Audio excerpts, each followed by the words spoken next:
The static shot is as simple as it gets. All you do is you add your camera element and you're going to add your first keyframe. And what we want to do is we want to make sure we move the type. We're just right click the keyframe, set the type to hold. And that just means the camera is going to snap to that position once the timeline gets there. So if you want to jump between two static shots, you have the hold here. And let's say we let my friend Jabek talk a little bit and then we want to move to a point of view for myself. So I'll put the keyframe right here. I'll put the camera right here. We'll go ahead and set a second keyframe, right click, type, hold, and we can see what happens here. We're going to snap the Jabek.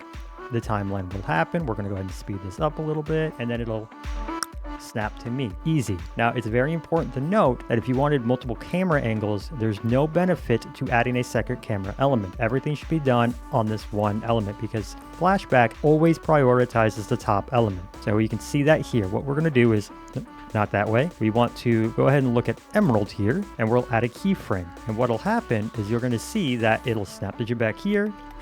It's going to not go to Emerald, and it's going to wait until it gets to my keyframe before snapping there. And you will see that now. And you can see why it's so important to just keep everything on this editor maze here. Just a quick clarification. There are valid uses for using multiple camera elements. However, it's specifically with the static shot, since you were working with still keyframes, or hold keyframes, I should say, it's just easier to keep everything on one line. Because if you're going to be flitting back and forth between multiple people, you don't want to accidentally override anything and just mess up the shot.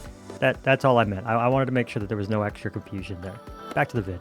Now, the strength of the static shot is that it's exceptionally good for dialogue and also for building showcases. It lets you focus on something without all the unnecessary movement. That's what cinema uses for, and it works just as well here in Minecraft, especially if you have a dialogue like this where you know, us Minecrafters, we tend to never sit still. I'm just moving all over the place here. So having a nice static shot right here might actually play really well for this scene, depending on how we want it to go. Especially on an SMP, nothing scripted here, so we never stand still.